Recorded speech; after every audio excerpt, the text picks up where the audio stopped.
Puji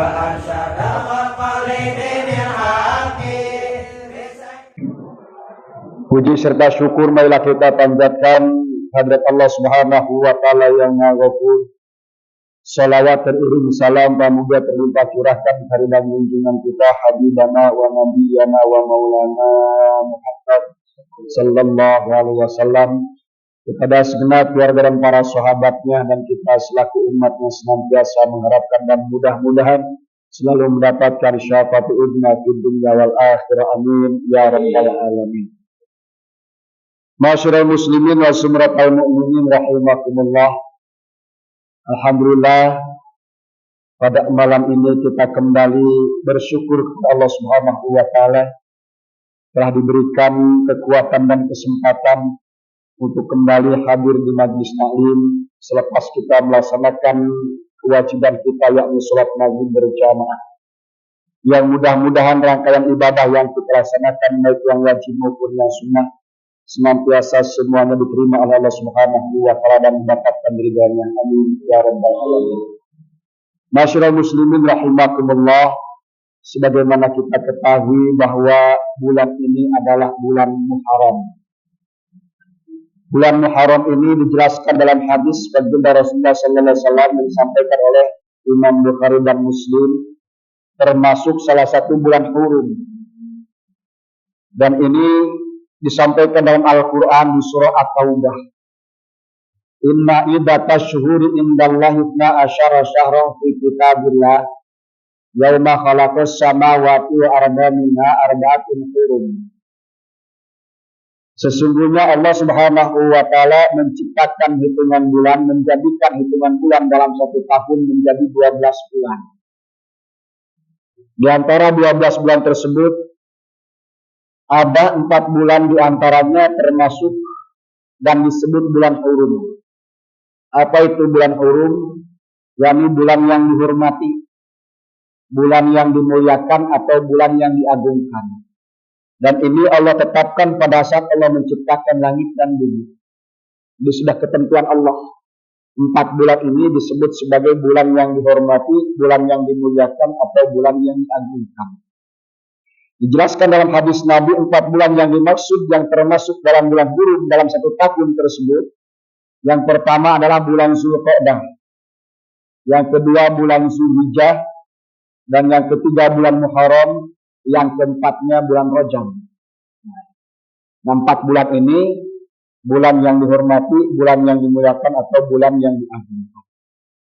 Apa bedanya bulan hurum dengan bukan bulan hurum? Bedanya kalau kita melaksanakan amal kebaikan di bulan hurum tersebut, maka pahala kebaikan tersebut dilipat gandakan oleh Allah Subhanahu wa taala. Jadi balasan pahalanya dilipat gandakan. Nilai kebaikannya lebih daripada kebaikan di bulan-bulan yang lain. Kebaikannya sama. Misalkan kita sholat sunnah nih 2 rakaat di bulan ini, itu pahalanya lebih banyak, lebih besar, dilipat gandakan oleh Allah. Ketimbang kita melaksanakan sholat sunnah misalkan sama-sama 2 rakaat tapi bukan di bulan hurum. Itu bedanya.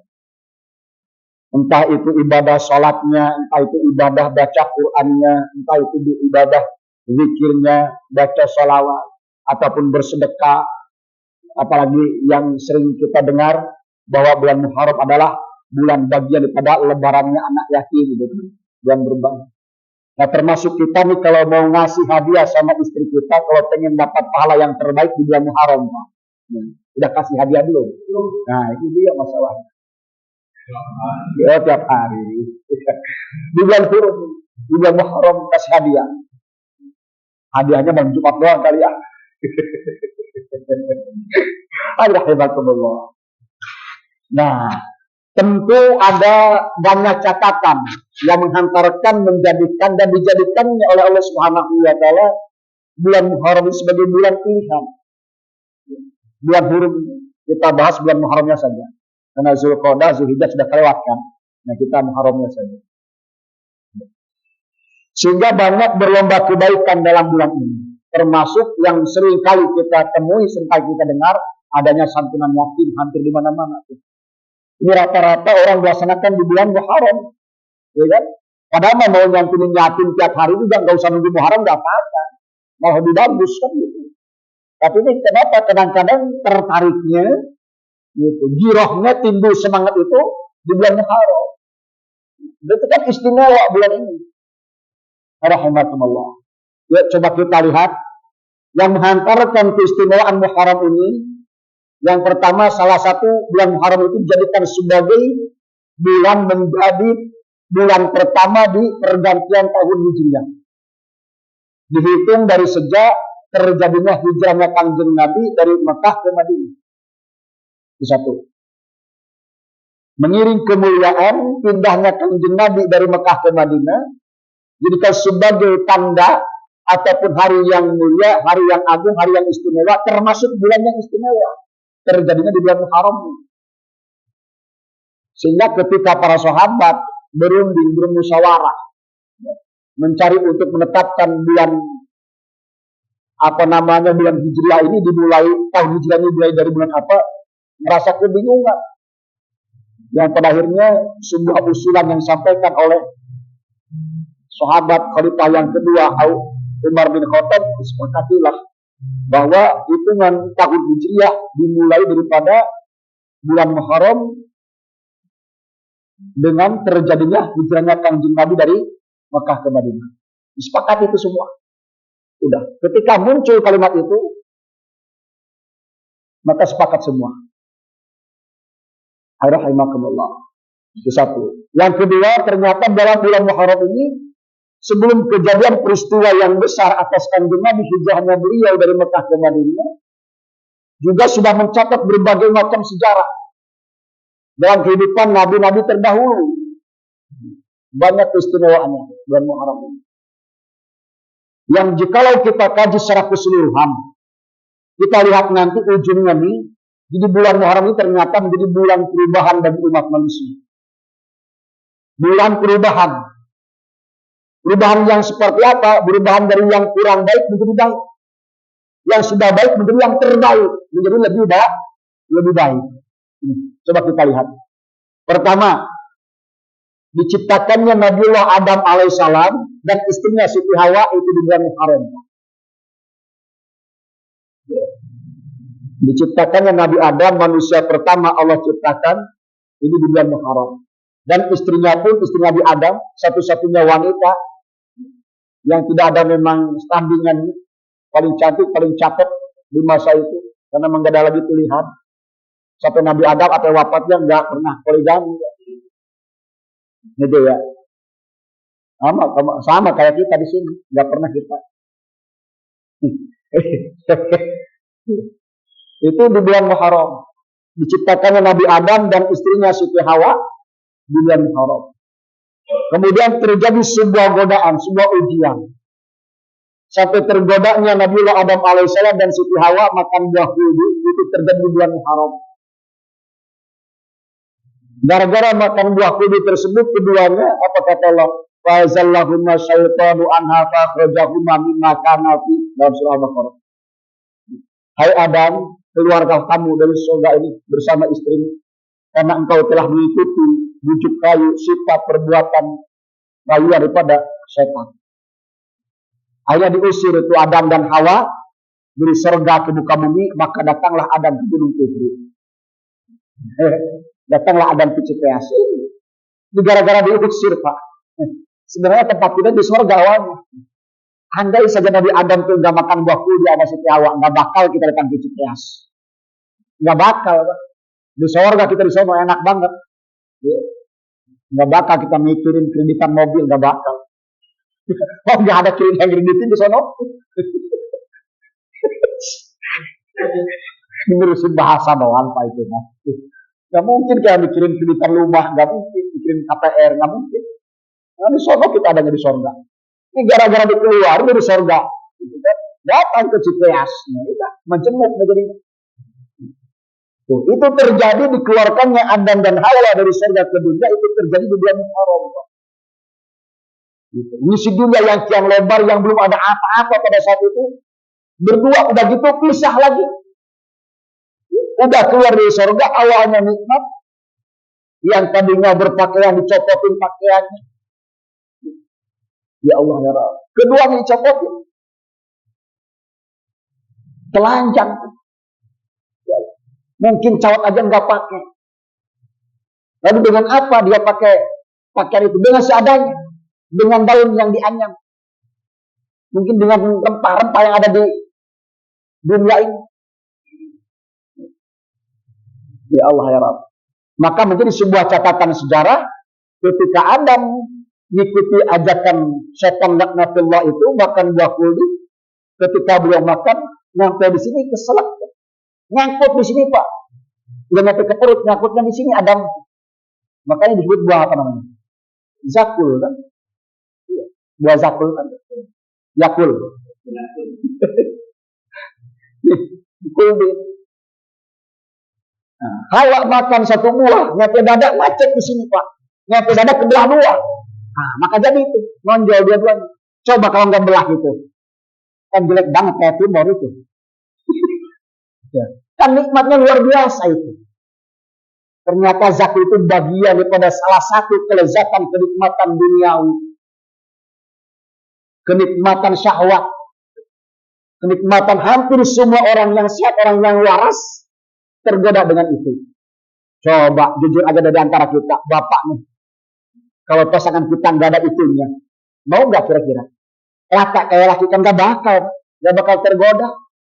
Mau cakep bagaimanapun, mau deplon bagaimanapun, tinggi, gede, langsung bodas kulitnya. Wah, kalau ini yang nggak ada, saya yakin nggak bakal tertarik. Iya, ternyata itu gambaran sebuah kelezatan dunia, kenikmatan dunia yang menggoda syahwat. Maka wajar kalau Nabiullah Adam AS tergoda dengan buah itu. Sampai di sini pecah Pak, pecah dua, belah dua, jadi itu kiri kanan itu tunjuk, ya kan? Untung gitu, belah Pak. Kalau nggak belah itu, nonggo satu doang kan belum. Ini sejarah Pak. Penting kita baca sejarah. Ya. Sejarah itu, ngaji sejarah itu ibarat kita lihat spion Pak di kendaraan kita. Kita kendaraan punya spion kan. Pada saat kita lihat ke depan atau ke belakang? Ke belakang kan? Tapi tujuan buat keselamatan ke depan, itulah sejarah. Bener gak? Dari belakang supaya nggak ketubruk, ke depan nggak nubruk. Maka kudu ngaji sejarah. Ini awal usul manusia. Telanjang. Tadinya berpakaian ketika melakukan itu, keluar dari surga dalam dunia telanjang. Maka menjadi sebuah catatan umat manusia siapapun dia orangnya, lahir dalam dunia, datang dalam dunia. Jadi entah itu anak raja, anak sultan, anak orang kaya, anak orang biasa, anak orang miskin, anak orang melarat, ya. Anak orang terhormat, semuanya telanjang. Ya. Semuanya telanjang. Nabi Adam dulu ke dunia telanjang. Nggak malu Ustaz. Oh nggak ada yang lihat. Karena dulu ada manusia, dia doang. Malu sama siapa? Ditelanjangi sama Allah. Ya Allah. Dicopot pakaiannya. Adam dicopot pakaiannya. Hawa dicopot pakaiannya. Satu kali melanggar aturan Allah, langsung dicopot pakaiannya oleh Allah Subhanahu wa Ta'ala. Maka ini sebuah keistimewaan bagi umat Muhammad. Bagi umat Muhammad istimewa, sangat istimewa kata Adam. Sangat istimewa. Berapa kali umat Muhammad melakukan maksiat, melakukan kesalahan, melakukan dosa. Dalam keadaan telanjang, tapi tetap masih dikasih pakaian. Benar nggak? Adam beda tuh. Nabi Adam sama Hawa ketika melakukan kesalahan berpakaian, ketika kesalahan terjadi langsung telanjangi oleh Allah. Umat Muhammad istimewa, maka perlu bersyukur. Banyak umat Muhammad di akhir zaman sekarang ini yang melakukan kemaksiatan dan kejahatan, perbuatan dosa sambil telanjang, tapi tetap masih dikasih pakaian. Perlu bersyukur, maka ya. Tuh. Ini hebat istimewa umat Muhammad. Ketika di surga bersama istrinya dan Hawa, Adam, pada saat melakukan pelanggaran Allah Subhanahu wa Ta'ala itu langsung dipisahkan. Umat Muhammad berapa kali melakukan kesalahan, perbuatan dosa, maksiat, membangkang dan sebagainya, tapi tetap masih bersatukan dengan istrinya. Masih tetap bisa hidup bareng ya Pak ya. Kecuali yang kisah ranjang, itu lain urusan. Itu bab lain tuh. Bener nggak? Masih dipersatukan dengan istrinya. Rahimakumullah. Dikeluarkan dari sumber alam dunia, terpisah. Adam diturunkan di gunung Himalaya, daerah mana itu? India. Sedangkan Hawa diturunkan oleh Allah Subhanahu wa taala di Jeddah, di Mekah. Maka disebut Jeddah itu Pak dari kalimat Jeddatun, Jeddah. Artinya nenek, bukan nenek-nenek, tapi nenek moyang kita, nenek moyang manusia diturunkan di situlah tempatnya. Jadi Jeddah itu tempat diturunkannya nenek moyangnya manusia, yakni Siti Hawa. Maka sampai sekarang gak bakal berubah nama itu, pasti Jeddah terus. Disitulah diturunkannya Hawa. Ketika sampai ke dunia menyesali perbuatan keduanya, bertobat kepada Allah Subhanahu wa taala. Hawa merasa salah, Adam pun merasa salah. Mengikuti daripada ajukan bibi kayu setan laknatullah tadi. Ya kan? Untuk makan buah zakum itu yang nikmatnya tidak seberapa. Sesaat nyampe di tenggorokan nyangkut, selesai. Maka jangan terlalu tergoda dengan kenikmatan dunia ini. Sesaat. Kan sering kita sampaikan, jika kau kerja di dunia tidak bakal dapat, kalaupun dapat tidak bakal banyak, kalaupun banyak tidak bakal puas, kalaupun puas tidak bakal lapar. Nyangkut di sini tuh. Kenikmatan dunia sesaat Pak. Coba kita makan nasi goreng sama goreng singkong, apa bedanya? Di sini doang. Nyampe ke perut sama apa enggak? Beda apa sama? Sama aja. Di sini doang bedanya. Ketika kita kunyah tuh, di mulut kita baru rasa dia, oh ini nasi goreng, oh ini goreng singkong, oh ini roti bakar, ya kan? Oh ini hotdog tuh manusia sekirak-kiriknya anjing panas lagi dimakan. Hotdog kan anjing panas Pak. Itu kan panas, bukan anjing. Alhamdulillah. Maka jangan terlalu rakus hidup. Hidup jangan terlalu rakus itu sesaat doang. Ya Allah ya Rabb. Keduanya menyesali perbuatan itu. Ya Allah. Menyesali perbuatan itu. Ya, kalau bahasa kita nak kapok kami ya Allah. Nggak bakal ngulangi perbuatan itu lagi kapok. Akhirnya Nabi Adam tobat Allah Subhanahu wa taala, sujud kepada Allah Subhanahu wa taala. Nyesek di dunia itu. Datang ke dunia sujud. Menyesali perbuatan. Berapa lama? Kurang lebih dalam kurun waktu 200 tahun lamanya Nabi Adam bertobat. Terus. Ada zikir doa yang dibaca oleh beliau. Dituangkan oleh Subhanahu wa taala, diabadikan dalam Al-Quran. Rabbana dzalamna anfusana wa ilam taghfir lana wa tarhamna lanakunanna minal khasirin. Sepakat ulama, zikir yang terbaik, doa yang terbaik, permohonan ampun yang terbaik apabila kita baca di bulan Muharram itu amalan yang terbaik. Tobatnya Nabi Adam. Terus baca itu Pak. Rabbana dzalamna anfusana, ya Allah ya Tuhan kami, sungguh kami telah zalim kepada diri kami sendiri dan nyalahin istrinya walaupun tidak tergoda terbawa sama istri. Ya. Enggak macam kita masalah dikit gara-gara lu sih jadi begini. Ya. Cemen. Enggak begitu, coy. Jangan nyalahin orang lain. Sadar diri, koreksi. Introspeksi kan gitu ya. Bukan infeksi. Alhamdulillah. Itu. Ya, yang walaupun kan itu kan ajakan Hawa makan buah itu gara-garanya kan awalnya itu. Ada ketika digoda nggak tergoda Pak. Maka perempuan mah gampang. Digodanya gampang kalau perempuan.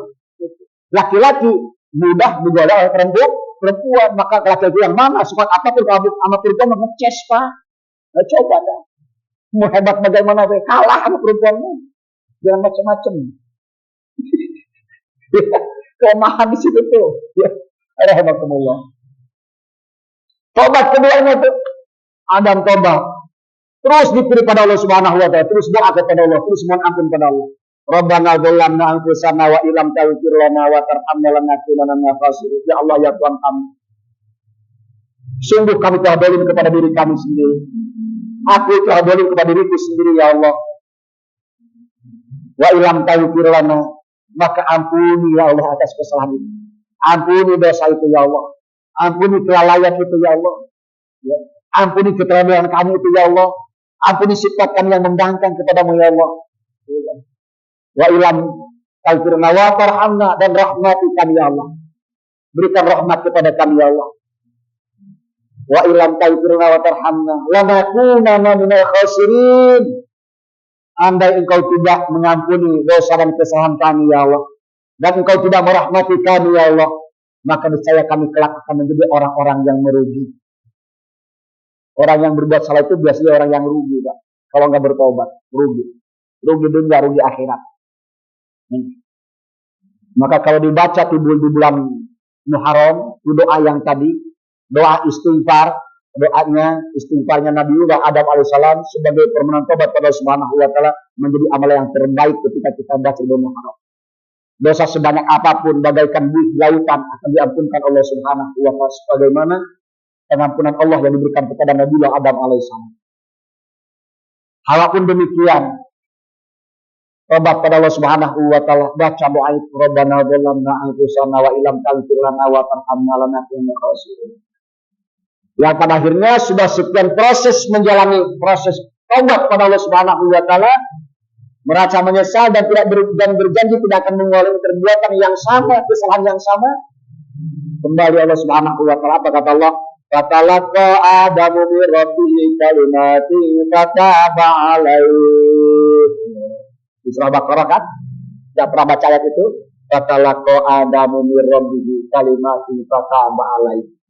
Yang pada akhirnya Allah Subhanahu wa taala menerima tobatnya Nabiullah Adam alaihissalam dan Siti Hawa. Ketika diterima tobatnya, keduanya dipertemukan kembali oleh Allah Subhanahu wa taala setelah sekian ratus tahun berpisah, dipertemukan kembali. Diterima tobatnya dengan bertanda dipertemukan kembali keduanya Allah Subhanahu wa taala. Di mana dipertemukannya? Di Jabal Rahmah. Yang bawahnya jadi Arafah itu kan, tempat orang-orang haji berkumpul di sana. Di malam yang ke-9 itu, ya, di tanggal 9 kumpul di Arafah. Ya, itu puncak haji di Arafah. Itu atas Jabal Rahmah. Maka Jabal Rahmah itu kalau dalam bahasa lain disebut dengan gunung percintaan, Pak.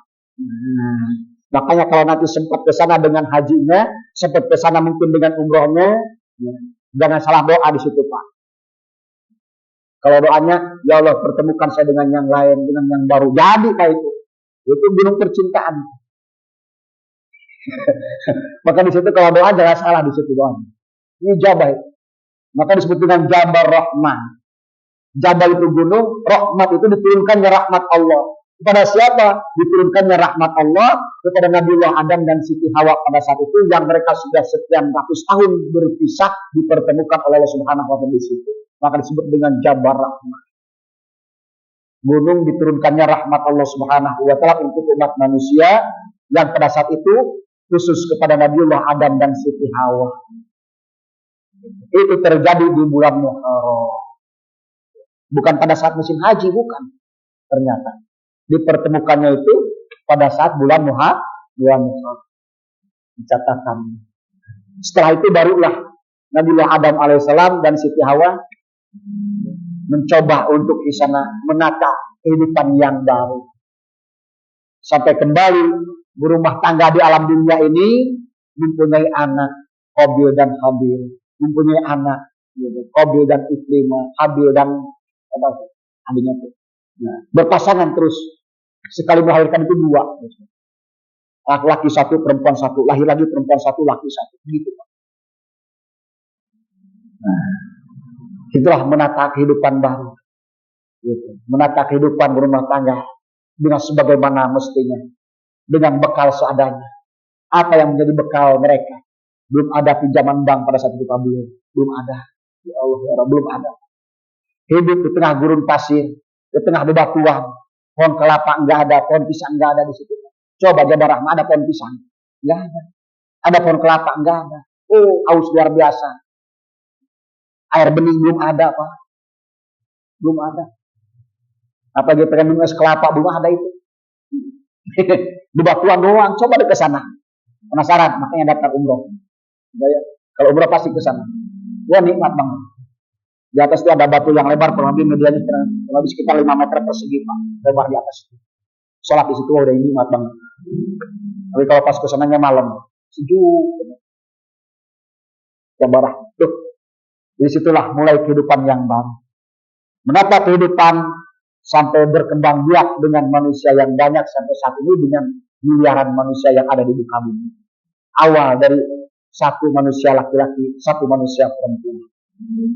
Rahimahumullah. Ternyata ini dari satu sejarah. Muharram adalah awal kehidupan yang baik bagi umat manusia.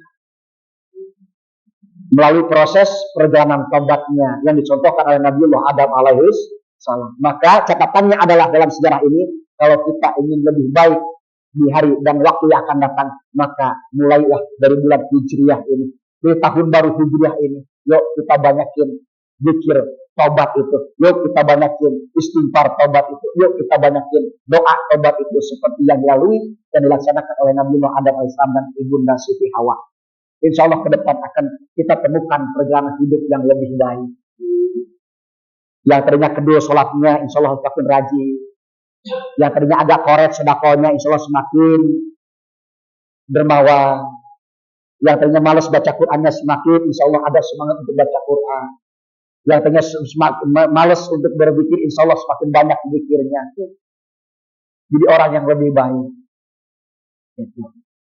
Maka dituangkan dalam sebuah keterangan, sebuah kitab, man kana yaumuhu khairan min amsihi fahuwa muflihun. Siapa orang yang hari ini atau tahun ini lebih baik daripada tahun yang kemarin, dia akan menjadi orang yang beruntung. Wa man kana yaumuhu sawa'an min amsihi fahuwa khasirun. Siapa orang yang hari ini atau tahun ini sama saja amalnya dengan tahun yang kemarin, maka dia akan menjadi orang yang merugi. Kenapa rugi? Karena umurnya jatah semakin berkurang, sementara amalnya tidak bertambah. Rugi. Yang lebih parah lagi, wa man kana yaumuhu syarrun min amsihi fa huwa mal'unun. Nah, ini yang paling parah. Jangan sampai dah. Ya. Siapa orang yang hari ini lebih jelek, lebih buruk daripada istilahnya hari yang kemarin, tahun yang kemarin, fa huwa mal'unun. Maka dia orang yang termasuk menunggu laknatnya Allah Subhanahu wa ta'ala. Udzubillah min. Sama aja amalnya dari amal hari kemarin termasuk rugi, apalagi lebih jelek. Jadi dalam kesempatan yang ada melalui kisah ini, yuk kita berusaha untuk meningkatkan nilai-nilai kebaikan kita. Insya Allah. Satu, kita dapat ilmu ya. Perubahan umat manusia yang lebih baik dimulai Muharram. Kemudian yang kedua, dicatat dalam sebuah sejarah yang terjadi di bulan Muharram ini, sejarah yang dialami oleh Nabiullah Nuh alaihissalam. Ketika sudah berdakwah dengan sekian puluh tahun lamanya, hanya sekian puluh orang yang ikut dengan syariatnya, dengan ajarannya Nabi Nuh alaihissalam, beriman dan bertauhid kepada Allah Subhanahu wa ta'ala. Gitu. Ini berbagai macam ejekan, ledekan, hinaan, cacian, dicaci dan dimaki, disakiti Nabi Nuh alaihissalam. Yang pada itu sudah saking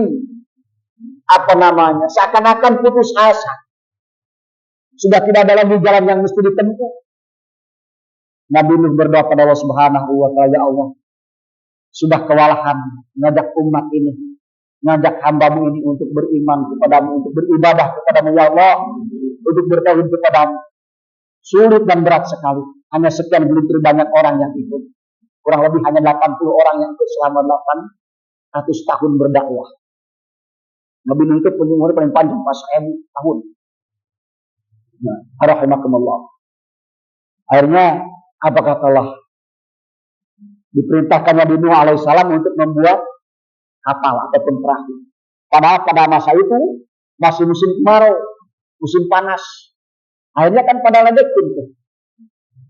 Itu Nuh udah semakin gila deh itu, makin gelo aja, makin menjadi panas dan jegeran begini bikin kapal mau berlayar di mana kan begitu. Musim kemarau begini bikin kapal, bikin perahu mau berlayar di mana? Padahal dia udah disuruh sama Allah, suruh nyiapkan kapal. Hanya saking tidak sukanya itu kaumnya, saking menghinakannya Nabi Nuh alaihissalam, itu kapalnya dipakai pembuangan air, Pak, dibikin WC sama umatnya itu. Oh, apa penuh itu? Ya, datang ini diberoli, datang ini dikencing kapal Nabi Nuh itu. Ketika proses dibuat itu, saking dihinakannya Nabi Nuh. Musim panas, musim kemarau bikin kapal.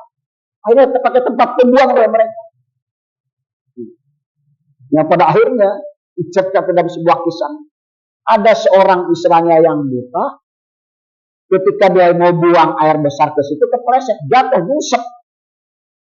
Begitu nyungsep kepalanya ke bawah kena kotoran manusia di situ yang udah numpuk. Begitu dia bangun melek, Pak. Nih, hebatnya di sini ya. Tuh. Begitu dia bangun melek. Yang tadinya buta gara-gara kepleset di situ nyungsep ke dalam kotoran manusia di situ yang udah pakai pembuangan tadi. Begitu dia naik dari perahu tadi melek. Nah, akhirnya dia jalan ke kampung terus berkor. Lah, orang pada aneh. Kamu bisa ngeliat dia. Kamu berobat di mana? Aku nyungsep di situ kena kotoran yang ada di kapalnya Nuh. Wah, akhirnya pakai gaul, Pak. Diburu orang akhirnya. Yang gatal pakai boleh badan. Yang batuk mungkin diminum kira-kira begitu. Apa begitu tuh? Hebatnya tuh kan. Allah bikin sesuatu yang ini kan dihinakan oleh manusia menjadi sesuatu yang bermanfaat. Padahal itu kotoran mereka sendiri tuh. Akhirnya yang foto, yang pada gatel, penyakit kulit pakai boleh badannya, pakai salep. Yang batuk mungkin, yang bengek mungkin diminum, ditelan sama dia. Pokoknya pakai obat tuh. Akhirnya habis akhirnya. Bersih lagi akhirnya kotoran manusia yang ada di kapal itu bersih lagi. Terus Nabi Nuh diterusin lagi tuh perjuangan yang bikin kapal itu. Sampai selesai pada akhirnya singkat cerita. Di tengah yang tadinya panas yang cukup menyengat, kemarau yang cukup kencang luar biasa panasnya, mendung, cuaca berubah, angin bertiup dengan kencang, timbul berbagai macam, dari atas turun air hujan, dari bawah bumi pun keluar air itu. Ada terjadi sebuah banjir yang sangat besar. Rahimakumullah, ya kan? Sudah. Ya kan? Yang pada akhirnya Nabi Nuh berdoa kepada Allah Subhanahu wa taala, qala rabbil atazar ala abi minal kafirin dayya. Ya Allah, aku sudah berbagai macam cara untuk mengajak hamba-Mu untuk beriman kepadamu ya Allah, dengan syariat yang Kau sampaikan kepadaku, aku bawa sampaikan kepada mereka. Dan mereka tetap dalam kekufuran ya Allah. Jangan Kau sisakan orang-orang kufur ini, orang-orang kafir ini buka bumi yang ini. Qala la tazar ala arabi minal kafirin dayya. Di surahmu itu kan ada ayatnya. Kalau sering baca Quran ketemu ayat itu. Rahimakumullah. Jangan Kau sisakan ya Allah, habis. Nuh teringat dengan anaknya yang bernama Kan'an. Awas, jangan salah ngomong kan. Jangan salah dengar. Mirip-mirip dikit apa yang ngomong ini masalahnya. Ya bunayar kamana katanya. Hai anakku, ini cuaca udah mendung. Hujan sudah mulai turun. Air dari mobil sudah mulai keluar. Dari atas sudah mulai turun. Ayo, ini akan terjadi bencana besar. Banjir bandang, banjir yang tidak akan bisa satupun selamat daripada banjir tersebut. Ayo naik ikut dengan Bapak, naik kapal, naik perahu. Tidak akan ada manusia yang selamat kecuali orang-orang yang ikut bersamaku di atas perahu. Oh, anaknya malah membangkang. Tetap dalam kekafirannya. Apa dia jawab? Dia kata Al-Quran. Aku tidak mau ikut dengan ayah, dengan bapak. Aku mau naik ke atas gunung. Air mana yang akan melewati batas tingginya gunung? Kata dia begitu. Dicatat dalam Al-Quran. Apa kata Nabi Nuh? Pada saat ini terjadi, Allah akan turunkan azab. Allah akan turunkan musibah. Tidak akan ada yang bisa selamat dari musibah tersebut kecuali orang-orang yang ikut bersama di kapal yang aku telah buat. Anaknya tetap membangkang. 3 kali seruan, 3 kali ajakan, tetap tidak mau. Maka Kan'an disitulah menjadi awal dedengkotnya kafir. Dedengkotnya kafir itu Kan'an. Di zaman Nabi Idris, Nabi Adam, ya, kesini dengan kaum kafir belum ada. Masih mau ibadah. Cuman kebanyakan kesyirikan yang diperbuat, bukan kekafiran, tapi kemusyrikan. Kemusyrikan banyak, tapi kekafiran belum ada. Munculnya kekafiran itu dimulai dari zaman Nabi Nuh alaihissalam, yaitu anaknya itu yang bernama Kan'an. Maka kalau yang sekarang ada ini itu anak cucu buyutnya Kan'an. Yang sekarang ada. Rahimakumullah. Dari situlah akhirnya hanguslah seluruh alam semesta pada saat itu. Yang tersisa hanya orang-orang yang ikut bersama Nabi Nuh alaihissalam di atas kapalnya tadi, di atas kapalnya tadi sebanyak kurang lebih 80 orang bersama Nabi Nuh alaihissalam. Menepi, rendah, selesai, kering itu banjir, diselamatkan Nabi Nuh dan kaumnya. Terjadi selamatnya Nabi Nuh itu pada bulan Muharram. Mulailah ketika selesai banjir yang telah datang tadi, Nabi Nuh menata kehidupan yang baru, menata akidah kepada Allah Subhanahu wa taala, menguatkan nilai-nilai keimanan kepada Allah Subhanahu wa taala, mengajak orang-orang untuk beribadah kepada Allah dengan cara mereka pada saat itu. Yang mungkin caranya beda dengan kita sekarang. Tapi yang jelas mereka mulai ibadah kepada Allah Subhanahu wa taala, baru sadar. Ditimpa musibah dulu, dikasih banjir dulu. Makanya seringkali banjir di dunia, jangan-jangan banyak orang yang nggak ibadah. Tiap hujan banjir mulu. Alhamdulillah. Bisa itu. Ya. Alhamdulillah. Satu, dua sejarah yang terjadi. Maka ini bulan Ramadan itu menjadi bulan istimewa. Banyak menuai peristiwa sejarah pada bulan Muharram, peristiwa nabi-nabi terdahulu. Udah bisa. Jam berapa? Termin lagi. Ini lagi. Udah. Yang ketiga, singkat saja. Hal yang dialami oleh Nabiullah Ibrahim alaihissalam. Ketika menyampaikan risalah Allah Subhanahu wa taala, mendapatkan tekanan dan ujian sampai dibakar oleh Raja Namrus pada saat itu. Itu terjadi pembakaran, pembantaian daripada Nabiullah Ibrahim alaihissalam dibakar oleh Raja Namrus, dan selesainya kobaran api itu, selamatnya Ibrahim. Qul ya narukuni bardaw wa salaman ala Ibrahim, kata Allah. Hai api, dinginlah. Walaupun api itu katanya panas, tapi kalau yang nyiptain suruh dingin ya dingin, Pak. Ya kan? Pada dasarnya kan api itu kan panas.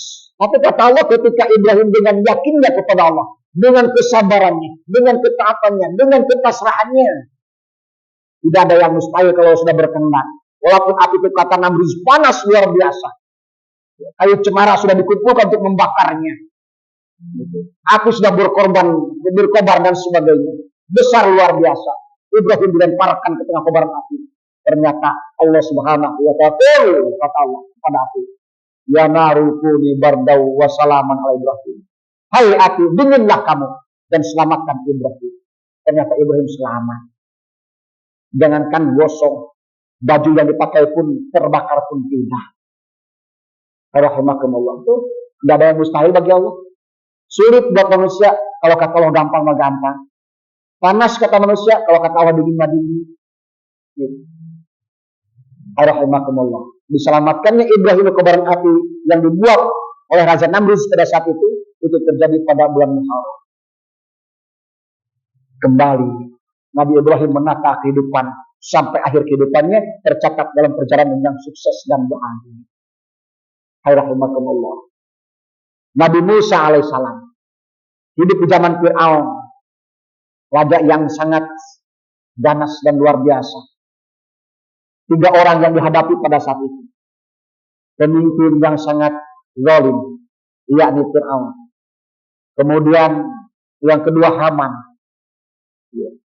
yang ketiga Qarun. Ya kan? Ini berhadapan dengan orang-orang yang kurang beres semua.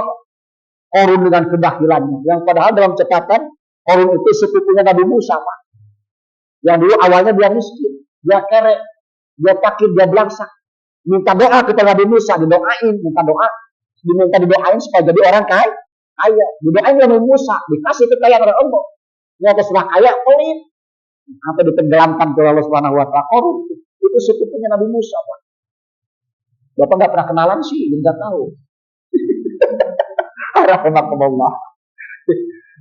Terus Haman, orang yang selalu bikin ulah, Fir'aun dengan kejamannya. Rahmatullah. Sudah tidak ada jalan lain yang ditempuh, sudah habis perjuangan, ya kan? Sudah nyerah kepada Allah Subhanahu wa taala, pasrah kepada Allah. Apa kata Musa? Allahumma lakal hamdu wa minkal faraju wa ilaikal mustaka wa bikal musta'an.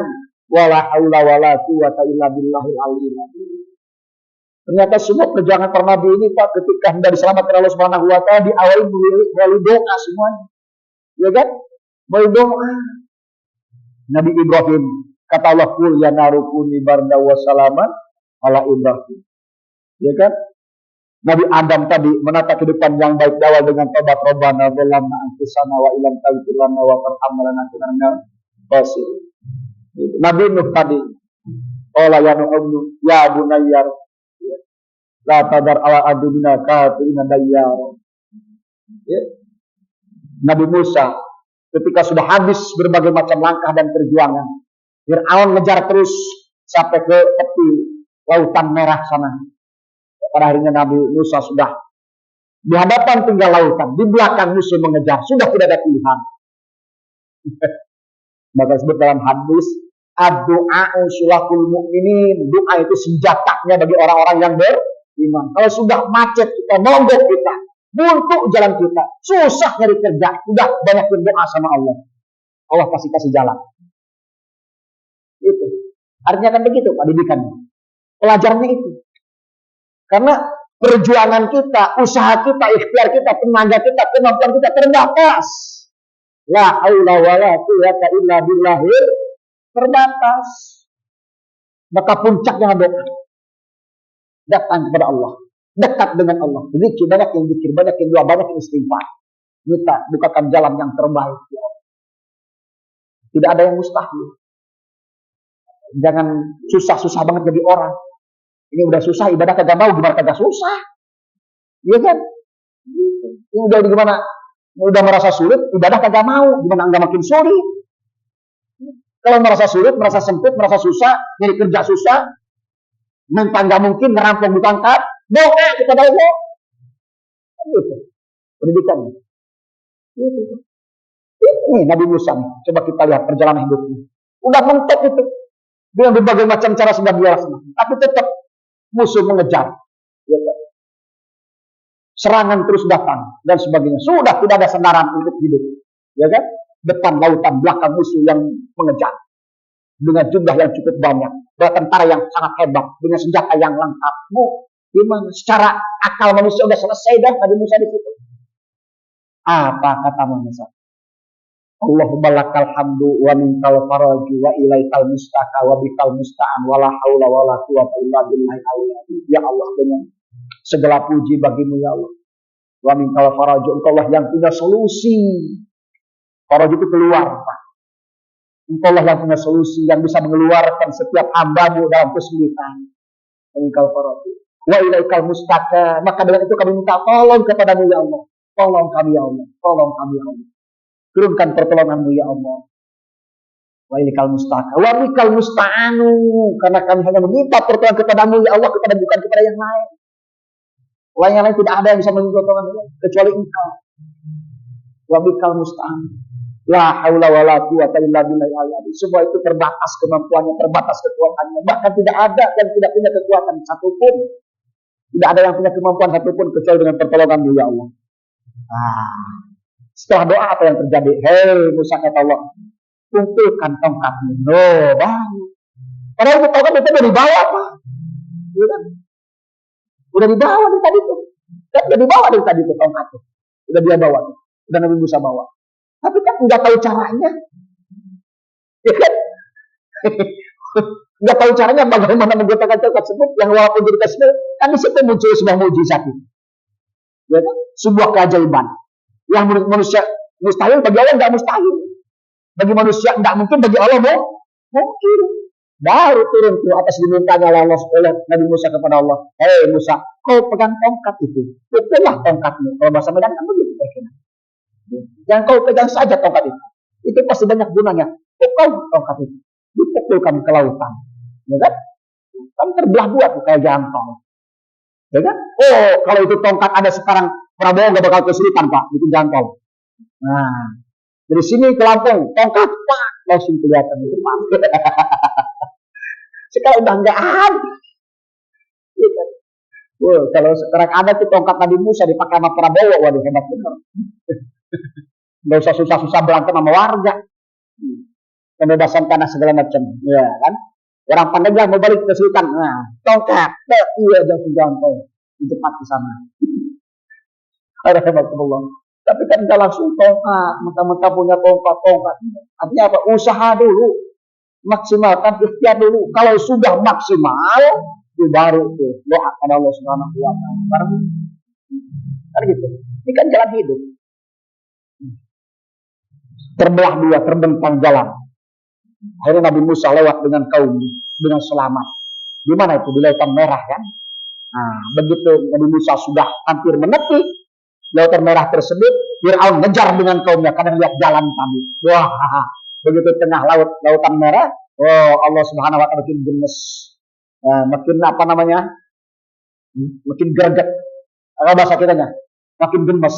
Ya, akhirnya Fir'aun ditenggelamkan oleh Subhanahu Wa Taala, disambungkan kembali. Musa sudah selamat dengan kaumnya, sementara ketika Fir'aun nyebrang sama rombongannya tuh, sama bala tentaranya, kan disatukan lagi ke laut tuh. Yes, ya, karam udah. Ya kan tuh. Maka jangan macam-macam orang yang beriman, banyak senjatanya. Rahmatullah. Punya senjata mutakhir, apa itu doa? Rahmatullah. Disitulah Nabi Musa AS kembali menata kehidupan yang baru, mendapatkan sebuah kejayaan dan kemuliaan sampai akhir hayat. Itu terjadi. Selamatnya Nabi Musa dan kaumnya diselamatkan Allah Subhanahu Wa Taala dari kejaran Fir'aun. Sambungnya Lautan Merah, tenggelamnya Fir'aun, terjadi peristiwa itu di bulan Muharram. Alhamdulillah. Maka pantas dan wajar Muharram bagian daripada salah satu bulan untuk perubahan umat manusia di masa-masa yang akan datang. Mulailah dari Muharram ini. Insya Allah. Subhanakallah bihamdika asyhadu an la ilaha illa anta astaghfiruka wa atubu ilaik walhamdulillahirabbil alamin. Kurang lebih mohon maaf. Wassalamualaikum warahmatullahi wabarakatuh.